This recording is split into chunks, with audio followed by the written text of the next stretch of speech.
ท่านผู้เจริญในธรรมทั้งหลายธรรมวินัยจากพระโอษฐ์ธรรมะเพื่อความพ้นทุกข์บรรยายโดยพระอาจารย์คึกฤทธิ์โสติพโลวัดนาปากโพงภิกขุทั้งหลายสุปะเมยะบุคคลเป็นไฉนคือบุคคลบางคนในโลกนี้เป็นผู้ที่ฟุ้งซ่านถือตัวโลเลปากกล้าพูดพร่ำเพรื่อนะหลงลืมสติไม่มีสัมปชัญญะมีจิตไม่ตั้งมั่นมีจิตไม่แน่นอนไม่สำรวมอินทรีย์ภิกขุทั้งหลายนี้เรียกว่าสุปปะเมยะบุคคลผู้พึงประมาณได้โดยง่ายบุคคลนี้ถูกประมาณได้ง่ายไม่ยากนะเราเห็นคนมีลักษณะอย่างนี้เราประมาณได้ต่อไปบุคคลที่สองพระองค์บอกว่าภิกขุทั้งหลายก็ทุปปะเมยะบุคคลเป็นไฉนคือบุคคลบางคนในโลกนี้เป็นผู้ไม่ฟุ้งซ่านไม่ถือตัวไม่โลเลไม่ปากกล้าไม่พูดพร่ำเพรื่อดำรงสติมั่นมีสัมปชัญญะมีจิตตั้งมั่นมีจิตแน่วแน่สำรวมอินทรีย์ภิกขุทั้งหลายนี้เรียกว่าทุปปะเมยะบุคคลผู้พึงประมาณได้โดยยากดังนั้นลักษณะของคนที่เดินมรรคเนี่ยคนที่เดินมรรคคนที่สำรวมอินทรีย์คนที่ฝึกสติสัมปชัญญะเนี่ยเราจะประมาณยากประเมินเขายากประมาณได้โดยยากนะเรียกว่าทุปปะเมยะบุคคลแต่ถ้าเป็นสุปปะเมยะเนี่ยดูง่ายพวกที่ฟุ้งซ่านถือตัวโลเลปากกล้าพูดพร่ำนะพูดพร่ำเพรื่อนะอันนี้ดูง่ายบุคคลที่สามอัปปะเมยะบุคคลเป็นไฉนคือภิกขุในธรรมวินัยนี้เป็นอรหันต์ขีณาสพนี้เรียกว่าอัปปะเมยะบุคคลผู้พึงประมาณไม่ได้อัปปะเมยะบุคคลนี้คือไม่สามารถประมาณได้เลยแต่ในความเป็นพระอรหันต์เนี่ยไม่สามารถมีผู้ใดไปประมาณวัดสอบได้เลยพระองค์บอกว่าภิกขุทั้งหลายบุคคลสามจำพวกนี้แลมีปรากฏอยู่ในโลกดังนั้นเราก็พยายามไม่ประเมินบุคคลอย่างพระศาสดาตรัสนะไม่ประเมินตรวจสอบตัดสินบุคคลว่าคนโน้นเป็นอย่างนั้นคนนี้เป็นอย่างนี้เพราะว่าเป็นสิ่งที่ประมาณได้ยากเพราะบางทีบุคคลนั้นก็เดินมรรคอยู่เจริญมรรคมีองค์8อยู่แล้วในภพภูมิของมนุษย์เนี่ยคนที่เจริญมรรคมีองค์8เนี่ยก็สามารถที่จะบรรลุธรรมได้ตลอดเวลามรรควิธีที่พระศาสดารับประกันเรื่องเวลาไว้ให้ว่าถ้าเธอเจริญกระทำให้มากซึ่งมรรควิธีอย่างเนี้ยกี่วันจะได้ผลกี่เดือนจะได้ผลกี่ปีจะได้ผลก็จะเป็นมรรควิธีเรื่องของสติปัฏฐาน4ซึ่งสติปัฏฐาน4เนี่ยจะบริบูรณ์ด้วยอานาปานสติ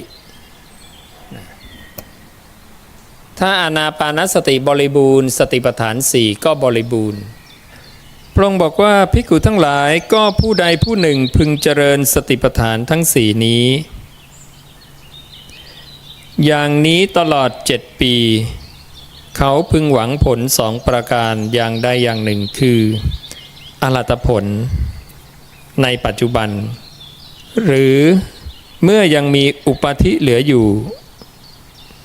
เป็นอนาคามี7 ปียกไว้ผู้ใดผู้หนึ่งพึงเจริญสติปัฏฐาน4นี้อย่างนี้ตลอด6 ปี ผลที่เขาหวังได้สองประการคืออรหัตผลหรืออนาคามิผลผู้ใดผู้หนึ่งเจริญสติปัฏฐานสี่อย่างนี้ตลอด5 ปี4 ปี3 ปี2 ปีหรือ1 ปีถ้าปีหนึ่งนี้ก็เหลือ1แล้วนะถ้ากะสั้นที่สุดของปีก็คือ1 ปีก็ได้ผลละเขาพึงหวังผล2 ประการอย่างใดอย่างหนึ่งคืออรหัตผลในปัจจุบันหรือเมื่อยังมีอุปาทิเหลืออยู่จักเป็นอนาคามี1 ปียกไว้ผู้ใดผู้หนึ่งพึงเจริญสติปัฏฐาน4อย่างนี้ตลอด7 เดือนเขาพึงหวังผล2 ประการอย่างใดอย่างหนึ่งคืออรหัตผลในปัจจุบันหรือเมื่อยังมีอุปาทิเหลืออยู่จักเป็นอนาคามี7 เดือนยกไว้ผู้ใดผู้หนึ่งพึงเจริญสติปัฏฐานทั้ง4อย่างนี้ตลอด6 เดือน5 เดือน4 เดือน3 เดือน2 เดือน1 เดือนแล้วก็กึ่งเดือนเขาพึงหวังผล2 ประการอย่างใดอย่างหนึ่งคืออรหัตผลในปัจจุบันหรือเมื่ออุปาทิเหลืออยู่จะเป็นอนาคามีนี่ถ้าเป็นเดือนก็เริ่มจาก7 เดือนลงมา6 เดือน5 เดือน4 เดือน3 เดือน2 เดือน1 เดือนแล้วก็กึ่งเดือนคือ2 สัปดาห์2 สัปดาห์ก็สามารถได้ถึงอรหัตผลได้เลยเจริญสติปัฏฐาน4ซึ่งก็คืออานาปานสติพระองค์ตรัสอีกว่ากึ่งเดือนยกไว้พึงเจริญสติปัฏฐาน4นี้อย่างนี้ตลอด7 วันลงมาเป็นระดับวันละ7 วันเขาพึงหวังผล2 ประการอย่างใดอย่างหนึ่งคืออรหัตผลหรือเมื่อยังมีอุปาทิเหลืออยู่จักเป็นอนาคามีท่านให้ลงมาเหลือ7 วันจะเห็นว่าถ้าเราต้องการมรรคผลขั้นสุดท้ายเนี่ยถ้าทำจริงๆจังๆเนี่ยเพียงแค่ไม่กี่วันเราก็สามารถที่จะบรรลุอรหัตผลได้เลยคือทำให้ต่อเนื่องทำให้ต่อเนื่องมีบางพระสูตรจะลดลงเหลือวัน1กับคืน1ด้วยนะถ้าเจริญสติปัฏฐาน4ก็น่าลองนะอย่างน้อยเราก็เก็บแต้มเอาไว้นะภิกขุทั้งหลายหนทางนี้เป็นที่ไปอันเอกเป็นหนทางเอกนั่นเองเพื่อความบริสุทธิ์ของเราสัตว์เพื่อความบริสุทธิ์ของเหล่าสัตตานังนั่นเองความบริสุทธิ์ของผู้ยึดติดเพื่อให้บริสุทธิ์ปราศจากความยึดติด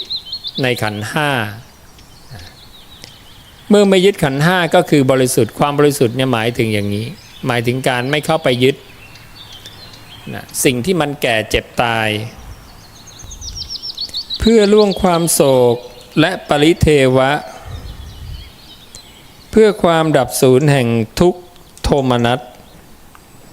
เพื่อบรรลุธรรมที่ถูกต้องเพื่อทำให้แจ้งซึ่งนิพพานหนทางนี้คือสติปัฏฐาน4พระองค์ตรัสว่าอานาปานสติบริบูรณ์เป็นเหตุให้สติปัฏฐาน4บริบูรณ์สติปัฏฐาน4บริบูรณ์เป็นเหตุให้โพชฌงค์7บริบูรณ์โพชฌงค์7บริบูรณ์เป็นเหตุให้วิชชาและวิมุตติบริบูรณ์ดังนั้นการเจริญสติปัฏฐาน4เนี่ยพระองค์มีเวลาบอกไว้ให้ด้วยว่าถ้า7 วันหรือ2 สัปดาห์หรือ1 เดือนนี่ก็สามารถบรรลุได้ไล่ขึ้นไปเรื่อยๆอย่างเงี้ย คนได้สดับกับไม่ได้สดับ ลองทวนพระสูตรนี้ดูพระองค์บอกว่าภิกขุทั้งหลายบุคคลสามจำพวกนี้มีปรากฏอยู่ในโลกสามจำพวกเป็นไฉนหนึ่งบุคคลบางคนในโลกนี้บรรลุอากาสานัญจายตนะโดยการทำในใจว่าอากาศไม่มีที่สุดในนี้เขาใส่คำว่าบริกรรมเนี่ยในบาลีไม่มีนะหรือใส่คำว่าฌานหรือฌานะในบาลีก็ไม่มีเป็นคำที่มีอยู่ในเฉพาะรูปสัญญาคำว่าฌานหรือฌานะส่วนคำว่าบริกรรมนั้นไม่มีเลยในการทำสมาธิเพราะล่วงรูปสัญญาโดยประการทั้งปวงเพราะถึงความสิ้นไปแห่งปฏิฆสัญญาเพราะไม่ใส่ใจถึงนานัตตสัญญาเขาย่อมชอบใจนะยินดีตั้งอยู่น้อมใจไปน้อมใจไปให้มากด้วยอากาสานัญจายตนะนั้นอยู่เขาทำให้มากซึ่งสมาธินั้นอยู่แล้วก็ไม่เสื่อมจากสมาธินั้นกระทำกาละคือตอนทำกาละเนี่ยก็ยังดำรงอยู่ในสมาธิขั้นนั้นได้อากาสานัญจายตนะเขาย่อมเข้าถึงความเป็นสหายของเทวดาพวกที่เข้าถึงอากาสานัญจายตนะอารมณ์ของสมาธิเนี่ยเป็นผืนนาที่เป็นสัตตาวาสที่เมื่อวิญญาณของสัตตนังผู้ใดที่เข้าไปยึดถือวิญญาณโดยความเป็นตนแล้ววิญญาณเนี่ยทิติทิตังในอารมณ์นั้นนะอันนี้เป็นอารมณ์อากาสานัญจายตนะสัตว์ก็จะยังอัตภาพให้เป็นไปตามอารมณ์นั้นต่อไปถ้าเกิดกายแตกทำลายนะ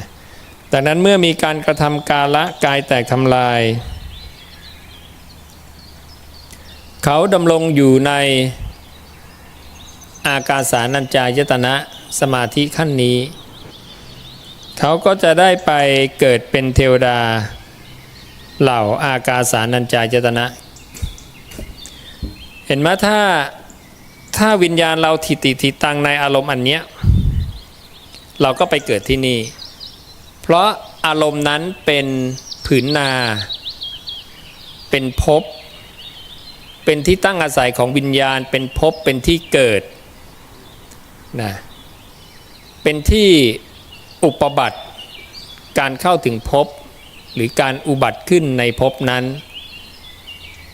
นะเหมือนกันถ้าเราดำรงจิตในการพยาบาท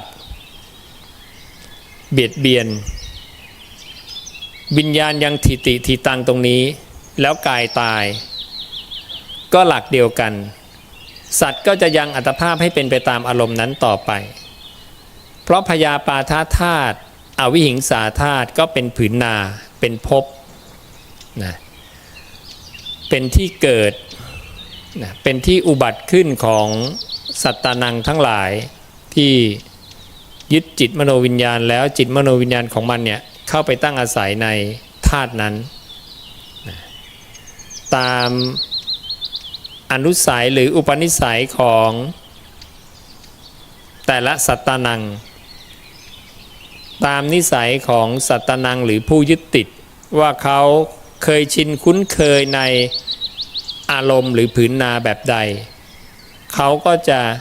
โน้มเข้าไปหาผืนนาแบบนั้นอารมณ์แบบนั้นพวกนี้ก็เช่นเดียวกันพวกนี้ก็ตายในสมาธิก็ได้ไปเกิดเป็นเทวดาเหล่าอากาสานัญจายตนะอันนี้จะเห็นว่าทำไมพระศาสดาเนี่ยถึงพยายามบอกให้เราเนี่ยไม่มีจิตพยาบาทแม้เขาจะเลื่อยอวัยวะเราขาดเป็นสองท่อนนะเธอจะต้องไม่กล่าวร้ายไม่มีจิตคิดประทุษร้ายในโจรนั้นและยังต้องเจริญเมตตา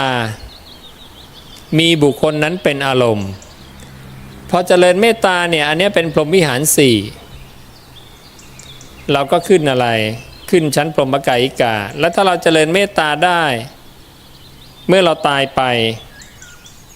วิญญาณยังตั้งอาศัยอยู่ตรงนี้เราก็จะได้อัตภาพตรงนี้ต่อไปก็ได้อัตภาพชั้นพรหมกายิกาพวกนี้เขาก็เข้าถึงสมาธิระดับอรูปพระองค์บอกภิกขุทั้งหลายเทวดาพวกที่เข้าถึงชั้นอากาสานัญจายตนะมีประมาณอายุ 20,000 กับปุถุชนดำรงอยู่ในอากาสานัญจายตนะนั้นตราบเท่าสิ้นอายุยังประมาณอายุของเทวดาเหล่านั้นให้สิ้นไปจนหมดแล้วไปสู่นรกก็มีไปสู่เดรัจฉานก็มีไปสู่เปรตวิสัยก็มีส่วนอริยสาวกของพระผู้มีพระภาคดำรงอยู่ในอากาสานัญจายตนะนั้นตราบเท่าสิ้นอายุยังประมาณอายุของเทวดาเหล่านั้นให้สิ้นไปจนหมดแล้วก็ปรินิพพานในภพนั้นเองดังนั้นถ้าเราได้สดับมาก่อนสมัยเป็นมนุษย์เนี่ยแล้วเราทำสมาธิได้จนกระทั่งกระทำกาละก็ยังทำสมาธิได้เราก็จะได้ไปเกิดเป็นเทวดานะตามผืนนานั้นๆตามผืนนาหรือตามกำลังของสมาธิขั้นนั้นสมาธิแต่ละขั้นเนี่ยก็จะถูกอุปมาด้วยผืนนาหรือไร่นา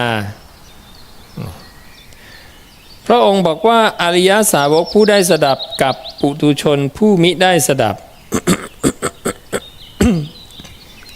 มีความแปลกกันเช่นนี้มีความแตกต่างกันเช่นนี้มีเหตุเป็นเครื่องกระทำต่างๆกันเช่นนี้ถ้าเราดูในบาลีก็จะใช้คำว่าภควโตปนัสสาวโกแปลว่าส่วนสาวกของพระผู้มีพระภาคส่วนอีกพวกหนึ่งเนี่ยเวลาขึ้นมาในเกิดในเทวดาเหล่าอากาสาแล้วเนี่ยจะถูกเรียกว่าสาวกของพระผู้มีพระภาคแต่ความแตกต่างกันเนี่ยว่าที่พระองค์บอกว่านี้แหละคือความแตกต่างกันระหว่างอริยสาวกผู้ได้สดับกับปุถุชนผู้ไม่ได้สดับพระองค์ใช้คำว่าสุตตวาอริยสาวโกอันนี้ได้สดับอีกพวกหนึ่งจะเรียกว่าอสุตตวาหรือสุตตวโตอริยสาวกัสสะหรืออัสสุตตวตาปุถุชเนนะก็คือพวกมิได้สดับคนที่ได้สมาธินะวิญญาณัญจายตนะหรืออากิญจัญญายตนะหรือเนวสัญญานาสัญญายตนะก็เหมือนกันเขาก็จะไปเกิดแบบนี้แต่ความต่างกันก็คือเมื่อพวกเนี้ยเขาตายไปแล้วเนี่ยพวกหนึ่งจะไปทุกขติแต่อีกพวกหนึ่งเนี่ยจะสามารถปรินิพพานหลังจากตายพระองค์บอกว่าภิกขุทั้งหลายเทวดาพวกที่เข้าถึงอากาสานัญจายตนะมีอายุประมาณ 20,000 กับปุถุชนดำรงอยู่ในอากาสานัญจายตนะนั้นตราบเท่าสิ้นอายุยังประมาณอายุของเทวดาเหล่านั้นให้สิ้นไปจนหมดแล้วไปสู่นรกก็มีไปสู่กำเนิดเดรัจฉานก็มีไปสู่ปิติวิสัยก็มีส่วนสาวกของพระผู้มีพระภาคคือพวกที่ได้สดับมาก่อนแล้วมาได้สมาธิแล้วมาเกิดในที่นี้ดำรงอยู่ในชั้นอากาสานัญจายตนะนั้นตราบเท่าสิ้นอายุยังประมาณอายุของเทวดาเหล่านั้นให้สิ้นไปจนหมดแล้วก็ปรินิพพานในภพนั้นเอง ภิกขุทั้งหลายอริยสาวกผู้ได้สดับกับปุถุชนผู้มิได้สดับมีความแปลกกันเช่นนี้มีความแตกต่างกันเช่นนี้มีเหตุเป็นเครื่องทำต่างๆกันเช่นนี้เมื่อคติและอุบัติยังมีอยู่ต่างกันเยอะนะคนหนึ่งต้องไปเกิดในทุกขติต่ออีกคนหนึ่งปรินิพพานนี่ก็คือเหตุปัจจัยสมัยมนุษย์เนี่ยได้ทำมาได้ทำคือได้สดับการได้สดับเนี่ยก็อาจจะยังไม่คล่องปากยังไม่ขึ้นใจยังไม่แทงตลอดอย่างดีด้วยทิฏฐิแต่ได้สดับพุทธวจนะคำของตถาคตไปแล้วไปทำสมาธิได้อันนี้ดูเป็นประเด็นที่สำคัญว่าน้ำหนักของสมาธิมันมีมากเห็นไหมดังนั้นถ้าเราทำสมาธิได้แล้วบวกกับปัญญานิดหน่อยเนี่ยสามารถปรินิพพานได้เลยอันนี้ก็จะเรียกว่าเป็นพวกเจโตวิมุตตินะเจริญสมถะให้มากแล้วก็มีปัญญานิดหนึ่งเข้าไปก็สามารถปรินิพพานได้เลยอีกพวกหนึ่งได้สมาธิสูงขึ้นบุคคลบางคนในโลกนี้ก้าวล่วงอากาสานัญจายตนะโดยประการทั้งปวงบรรลุวิญญาณัญจายตนะโดยการทำในใจว่าวิญญาณไม่มีที่สุดเขาย่อมชอบใจสมาธินั้นปรารถนาสมาธินั้นและถึงความยินดีด้วยสมาธินั้น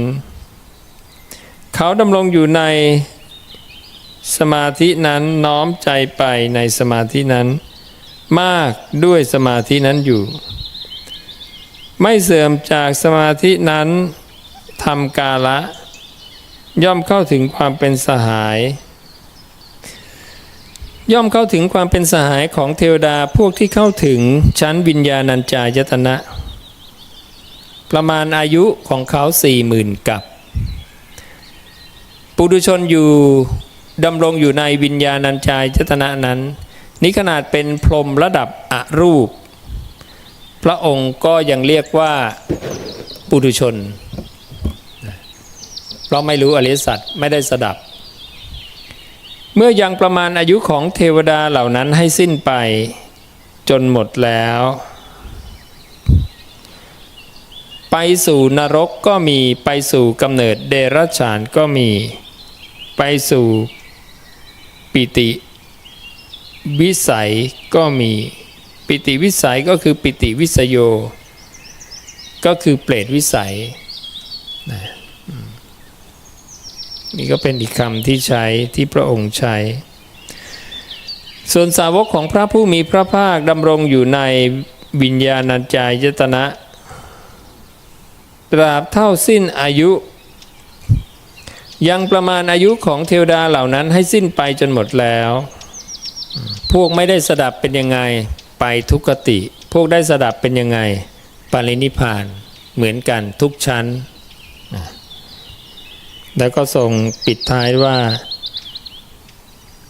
อริยสาวกผู้ได้สดับกับปุถุชนผู้มิได้สดับมีความแปลกกันเช่นนี้อากินจัญญายตนะก็เหมือนกันเราก็พยายามสั่งสมสุตตะแล้วก็เจริญกระทำให้มากซึ่งอานาปานสติเนี่ยเราก็จะมั่นใจว่าเราดักไว้ทุกทางไม่ว่าจะหลุดไปทางไหนก็ตามก็ยังได้ไปเกิดในสุคติแล้วก็